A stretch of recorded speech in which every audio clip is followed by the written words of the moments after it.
Diz assim: portanto, se vocês foram ressuscitados juntamente com Cristo, busquem as coisas lá do alto, onde Cristo vive assentado à direita de Deus.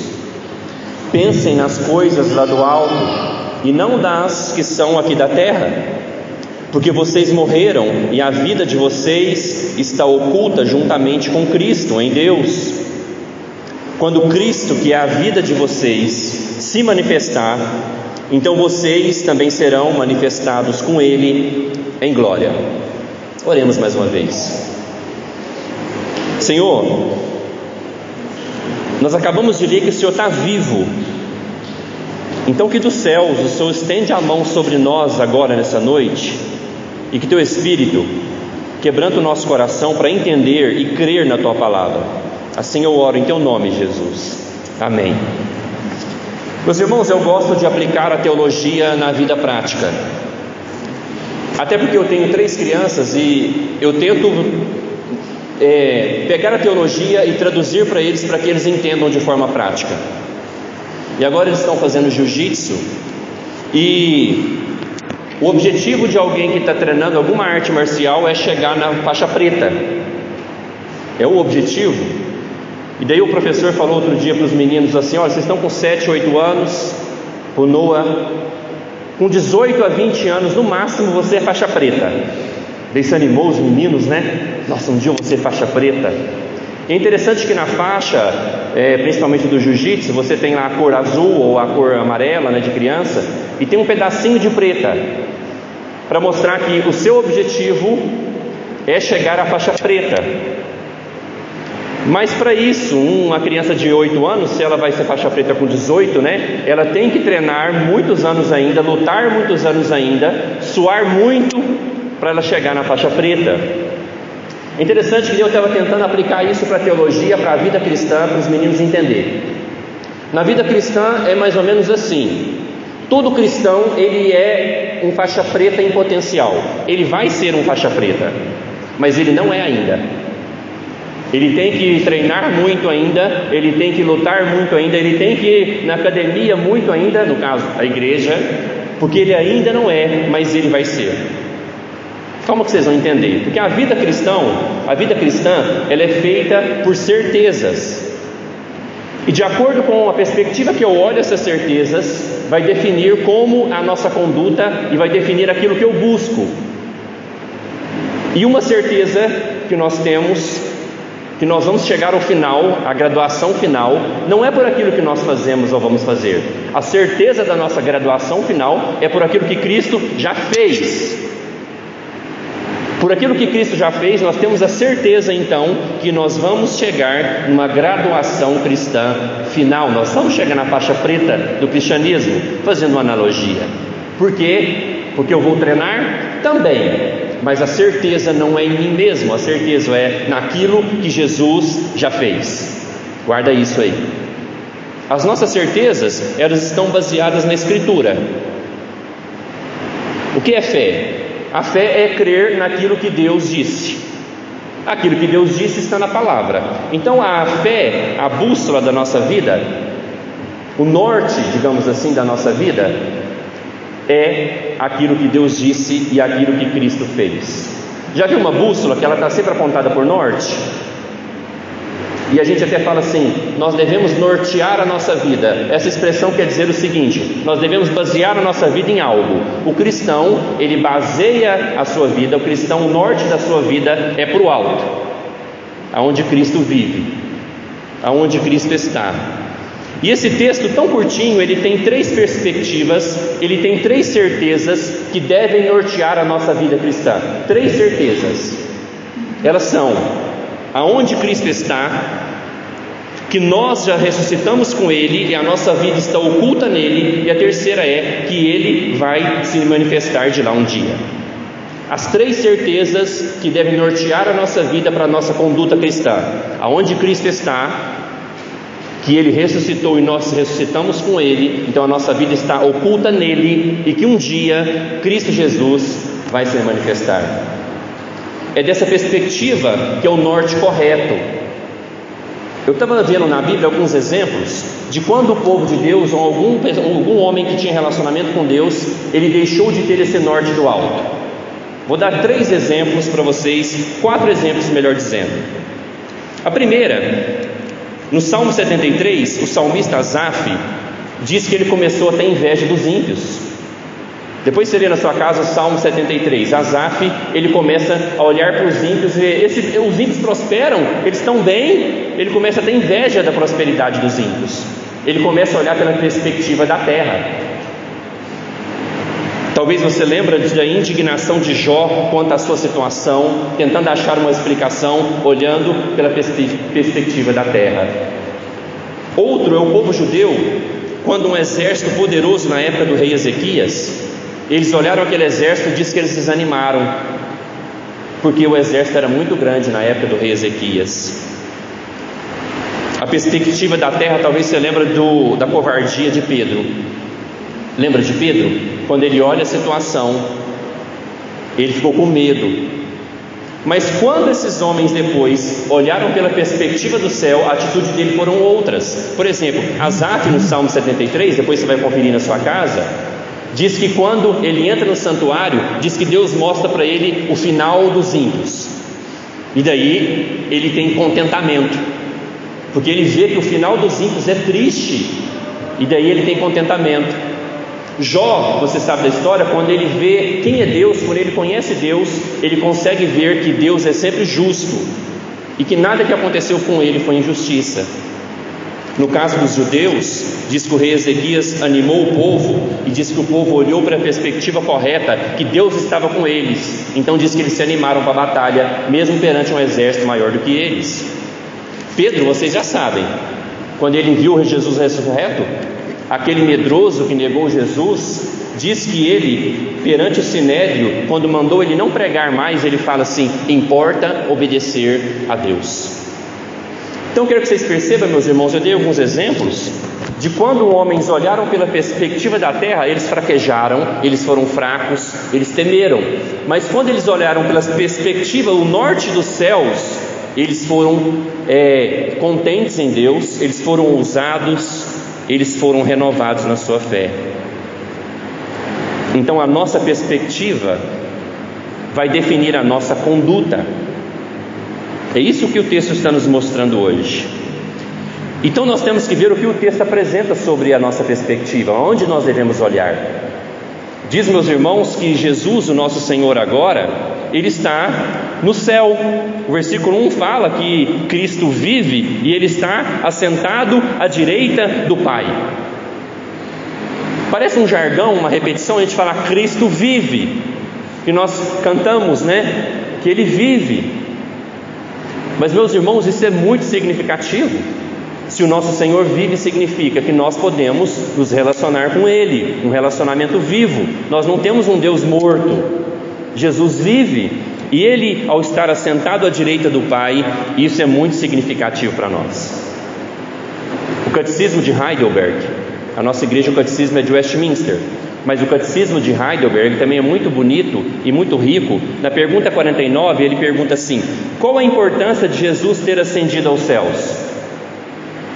Vai dizer que a importância de Jesus ter ascendido aos céus é que, primeiro, Ele é o nosso advogado que está à direita de Deus. Vai dizer que Jesus no céu significa que a nossa carne, um pedaço da nossa carne, o cabeça, está no céu. Então um dia Ele vai levar o restante do corpo, os membros, para o céu também. A certeza que a nossa faixa preta, digamos assim, a certeza que nós vamos ir para o céu, que os membros vão para o céu, é que Jesus, o cabeça, está lá. E a outra importância é que, pela conexão espiritual que nós temos com Jesus, e Ele está no céu, é que agora, pelo Espírito Santo, nós buscamos também as coisas do céu, as coisas lá do alto. Meus irmãos, Jesus, como nosso advogado, a Bíblia nos mostra que Ele nos defende e Ele nos protege contra todos os inimigos. Eu vejo às vezes os meninos lá em casa com medo, e a Sharon brinca com eles, fala com eles e fala assim: Jesus está com você. Quando eles estão com medo do escuro, ou quando eles estão ansiosos para fazer alguma prova, isso parece um jargão, mas isso é verdade. Jesus está com o seu povo. Jesus está com você amanhã, se você tem algum desafio. Jesus está com você nos seus medos. Ele, como nosso advogado, meus irmãos, temos alguns advogados que sabem o que isso significa. Ele nos representa, e não só isso, Jesus, ele foi réu no nosso lugar. Então Jesus nos protege. Por que você acha que a igreja só prospera há mais de 2000 anos? A igreja já passou por tanta coisa, perseguição do Império Romano, como nós vimos aqui hoje cedo. A igreja sofre opressão em países, perseguida. Por que a igreja só prospera? Porque as mãos de Jesus como advogado estão estendidas sobre a sua igreja, sobre o seu povo. Talvez você lembra de Êxodo 17, quando os amalequitas queriam abater o povo de Israel, e disse que Moisés não foi para a guerra. Moisés mandou o povo lutar e foi para o monte estender a mão para abençoar o povo. E diz que quando Moisés cansava, ele abaixava a mão, porque imagina, você ficar muito tempo assim, você cansa. Diz que quando Moisés cansava, o povo começava a ser derrotado. E daí Arão e Hur foram lá ajudar Moisés, seguraram os braços dele, e daí as mãos de Moisés estendidas, o povo teve vitória. A mão de Jesus não cansa como a de Moisés, um homem falho como eu e você. A mão de Jesus está sempre estendida como advogado para abençoar o seu povo. Por isso a igreja prospera. Por isso nós não precisamos ter medo do escuro. Por isso nós não precisamos ter medo de encarar as circunstâncias da vida que vêm contra nós. Porque a Bíblia está falando que Jesus, meus irmãos, está sentado à direita de Deus. Você crê nisso? Então Ele estende a mão sobre você.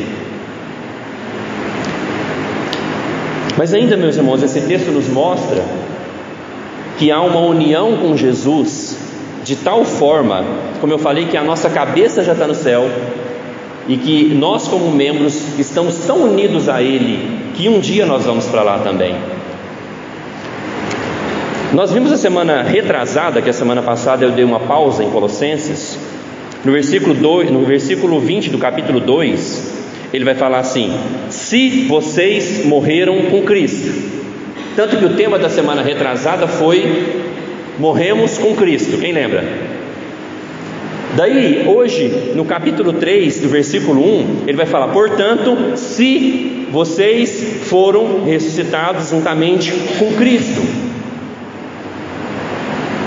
O apóstolo Paulo está trabalhando aqui em Colossenses.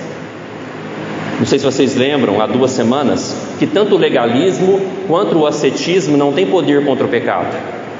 Não adianta eu dar um monte de regra para vocês, não faça isso. E também não adianta eu proibir vocês de fazer um monte de coisa, coisas que nem Deus nem proibiu, lembra? O apóstolo Paulo ele vai falar no final do capítulo 2 que estas coisas, legalismo ou ascetismo, não tem poder contra a inclinação do nosso pecado. Mas aqui agora, no capítulo 3, ele nos mostra o que realmente tem poder contra o pecado. O que tem poder contra o pecado é se nós já morremos com Cristo, se nós já ressuscitamos junto com Cristo. Se isso aconteceu, se você morreu para o seu eu, se você creu no Senhor Jesus e Ele te deu vida espiritual, você está unido espiritualmente a Cristo. Então dos céus emana vida espiritual para você, e isso sim tem poder contra o pecado. Vocês estão entendendo, meus irmãos? Se você está unido pela fé, se você morreu e ressuscitou com Cristo, essa união vem dos céus, pelo Espírito Santo, poder contra o pecado. Que o legalismo ou o ascetismo não tem poder. O que tem poder contra o pecado é a sua união com Jesus, a sua relação viva com Ele, que é onde dos céus, como se fosse um cordão umbilical, Ele está te dando vida espiritual. Então o que importa é se nós já morremos e se nós já ressuscitamos com Cristo. Porque, meus irmãos, naquela cruz, Jesus ele estava nos substituindo, certo? Mas não só isso, Ele estava também nos identificando. Naquela cruz, eu estava naquela cruz sendo representado por Cristo. Então a morte de Cristo também é a minha morte para o meu eu, para o meu pecado, mas também a ressurreição de Jesus no domingo é também a minha ressurreição, aonde Ele me deu vida espiritual. Então assim, meus irmãos, a vitória de Cristo que nós cantamos, vencendo vem Jesus, é a vitória dos cristãos, porque Ele venceu, nós somos vencedores. Então perceba que naquela cruz, a morte de Jesus não foi só substitutiva, ela foi também identificatória. Nós estamos identificados com Cristo na sua morte e na sua ressurreição. Então na nossa união, tudo que nós temos vem de Cristo, tudo é estar ligado nele. Deixa eu dar alguns exemplos para vocês em Colossenses. Vai no capítulo 1 agora, no versículo 14, que nós já passamos por ele. Olha o que vai falar, capítulo 1, versículo 14. Em quem temos a redenção dos pecados. Em quem? Em Cristo. Agora olha o versículo 27 e 28 também do capítulo 1.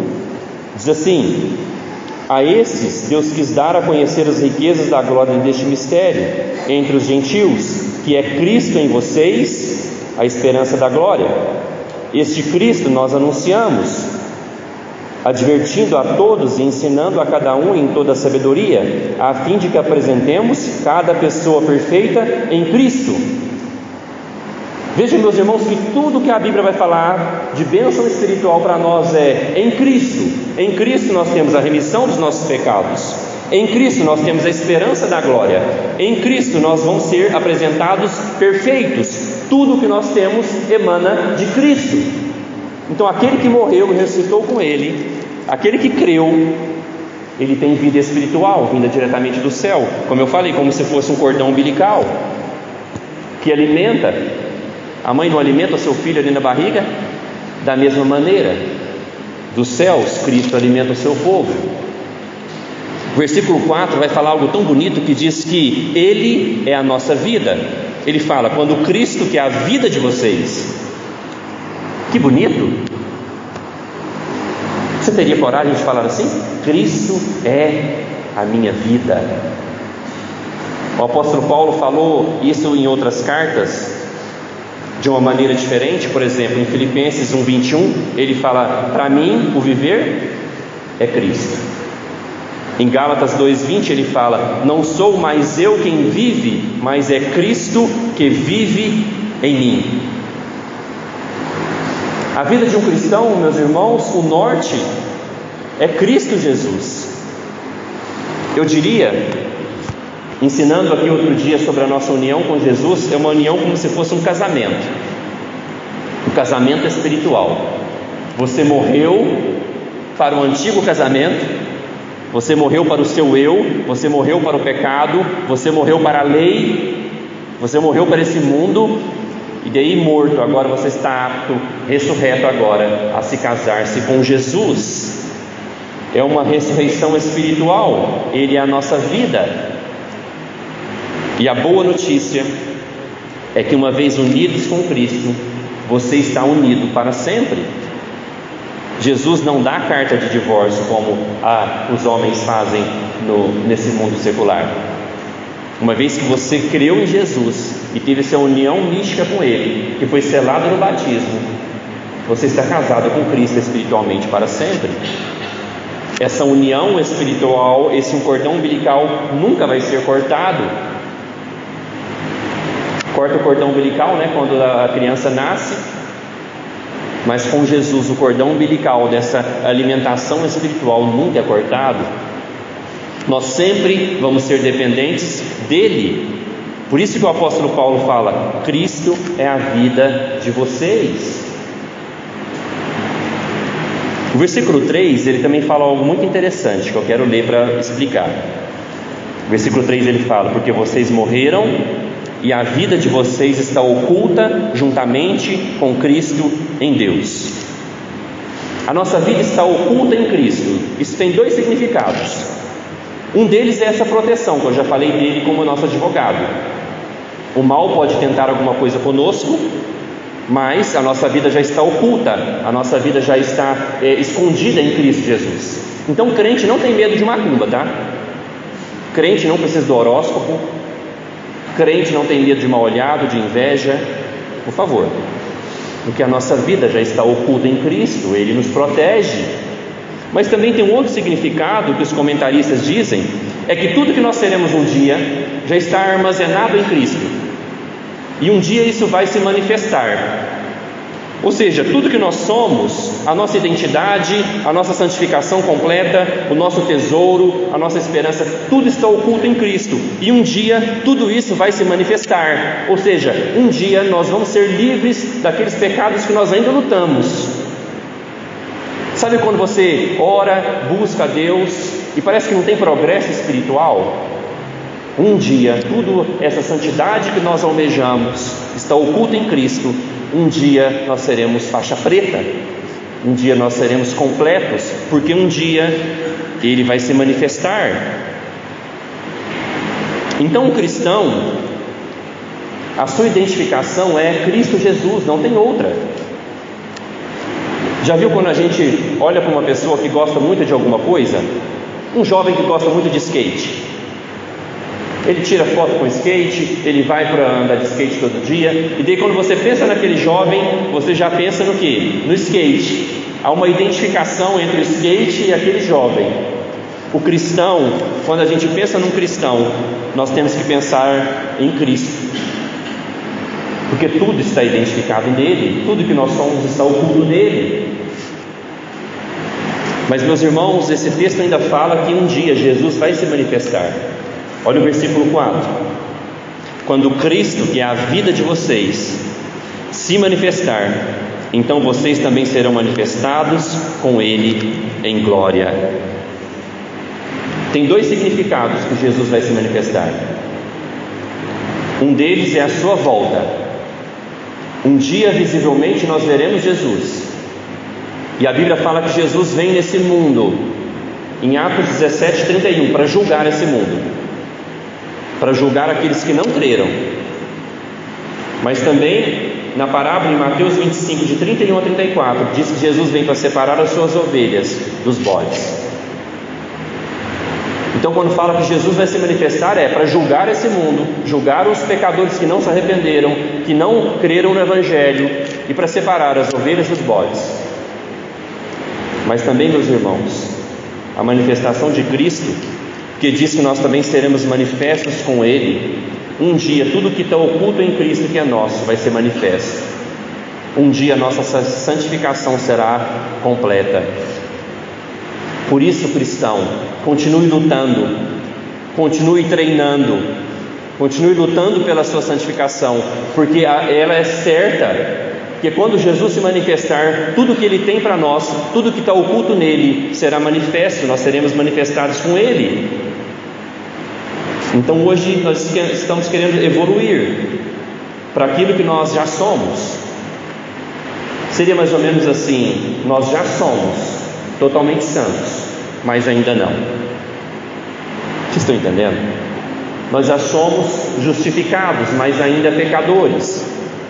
Nós já somos filhos de Deus, mas ainda não temos um relacionamento completo com Ele.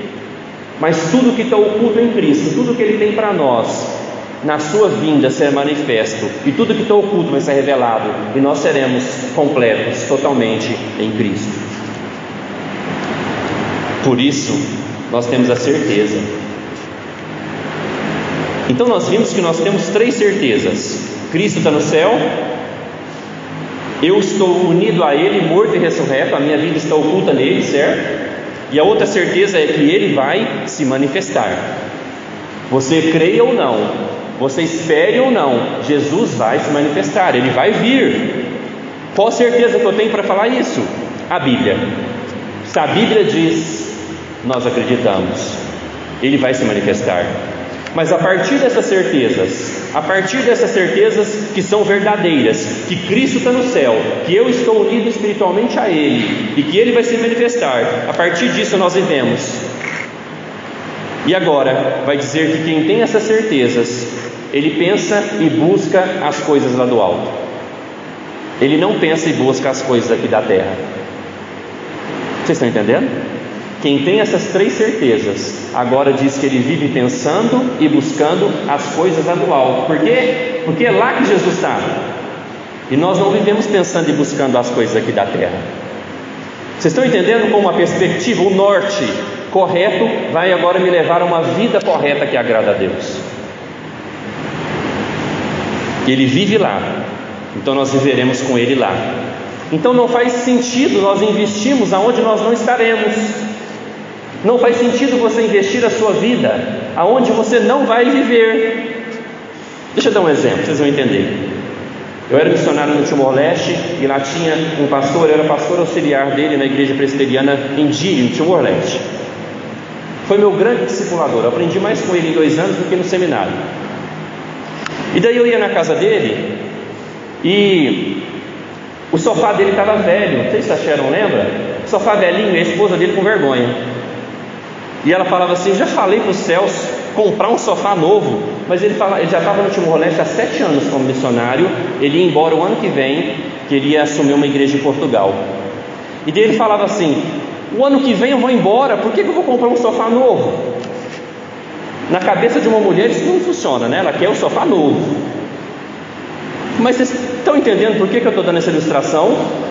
A nossa vida não é aqui, irmãos. Nós vimos hoje cedo que nós somos peregrinos e estrangeiros. Para que um sofá novo, se o ano que vem ele vai mudar do país?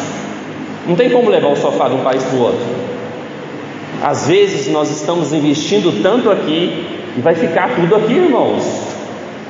Aqui não é a nossa pátria. Então nós devemos buscar as coisas lá do alto, que seria um investimento intencional naquilo que verdadeiramente vale a pena. O que nós devemos buscar? Conhecimento da palavra de Deus. Devemos buscar santificação, como eu falei. Não é porque eu tenho a garantia da faixa preta que eu não vou treinar. Nós devemos buscar envolvimento com a missão. Nós devemos buscar a glória de Cristo mais do que a glória deste mundo. Investir a nossa vida na glória de Cristo e não nas glórias deste mundo. Buscar seria como você investir naquilo que você vai viver. E meus irmãos, eu tenho que falar para você: se você não deseja as coisas do céu, se você não deseja santificação, se você não deseja conhecer a palavra de Deus, se você não deseja investir, ajudar na missão de Deus, você não é um cristão.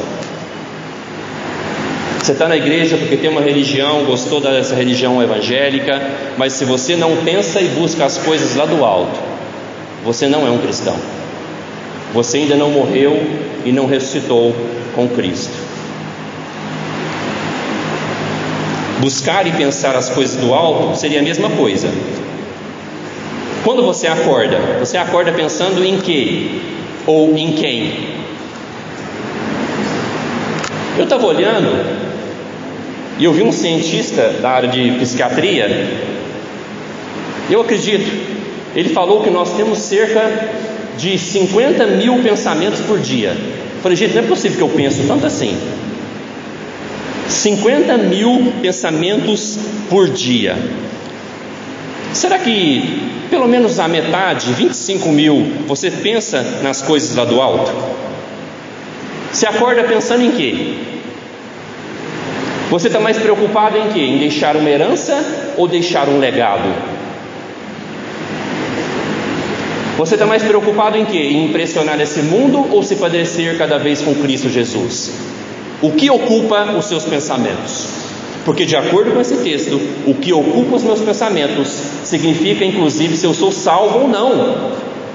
Porque se eu não estou unido a Cristo, eu não sou salvo, irmãos.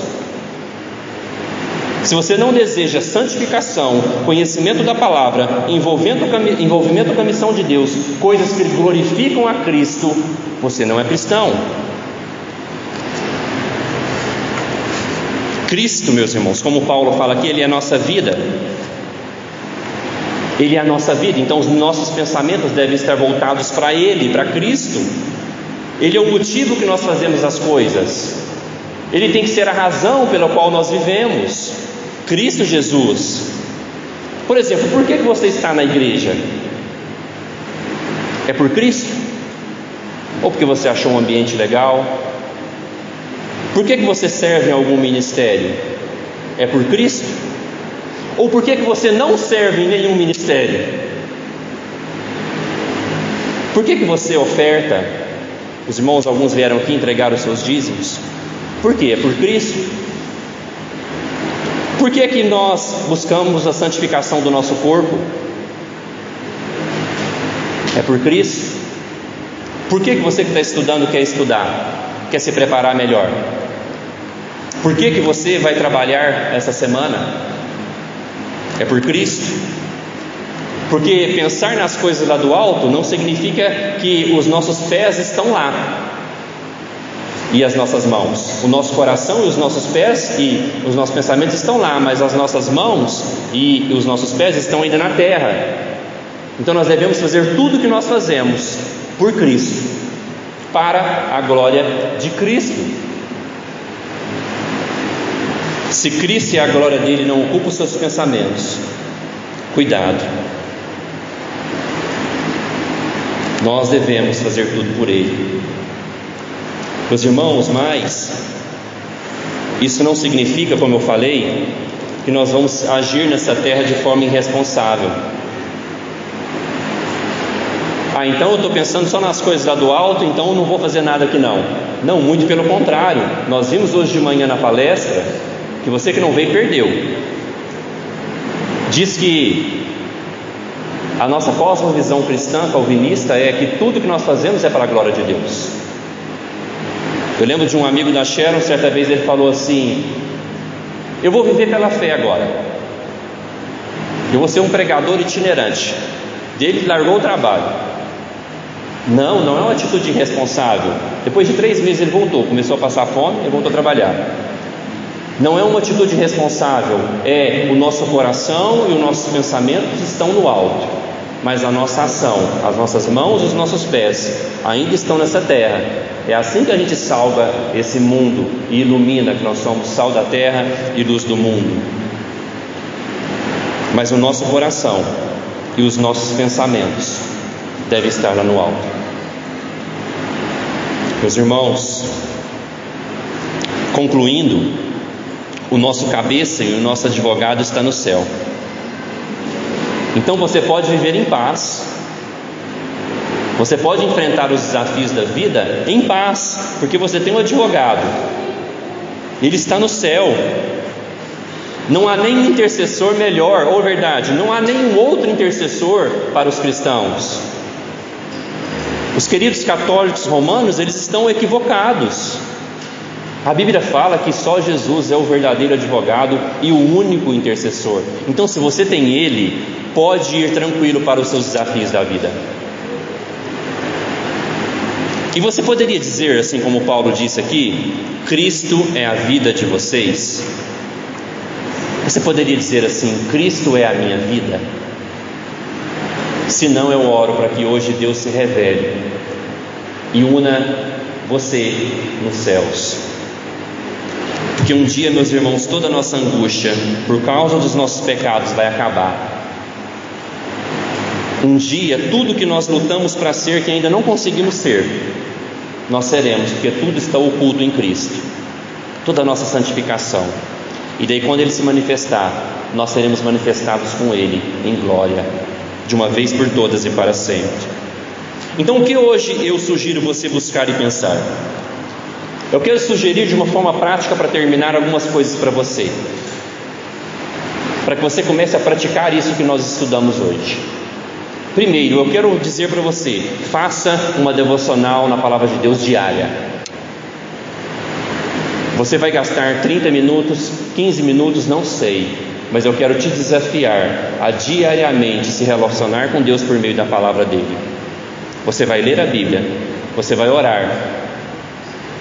Eu quero te desafiar a buscar um grupo também, pessoas que vão te ajudar na caminhada cristã.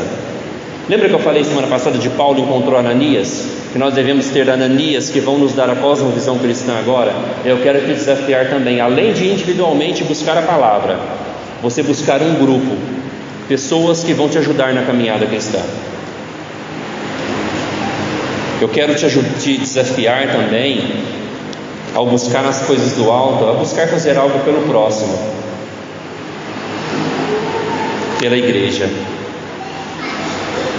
Ainda quero te desafiar a deixar pecados, cientes que aquilo que você é está oculto em Cristo. Você quer a santificação? Então busque nele, peça para ele, fala: Jesus, já que tudo que eu sou está oculto no Senhor, então começa a me dar nessa terra. E daí eu tenho certeza que paulatinamente você vai progredindo na sua vida cristã. Busquemos e pensemos nas coisas lá do alto, porque é lá que o nosso Senhor vive. Amém. Agora nós vamos para outro cordão umbilical ligado aos céus, que é a Santa Ceia. Mas para isso eu quero que você ore de acordo com o que você ouviu até agora. Ore por você.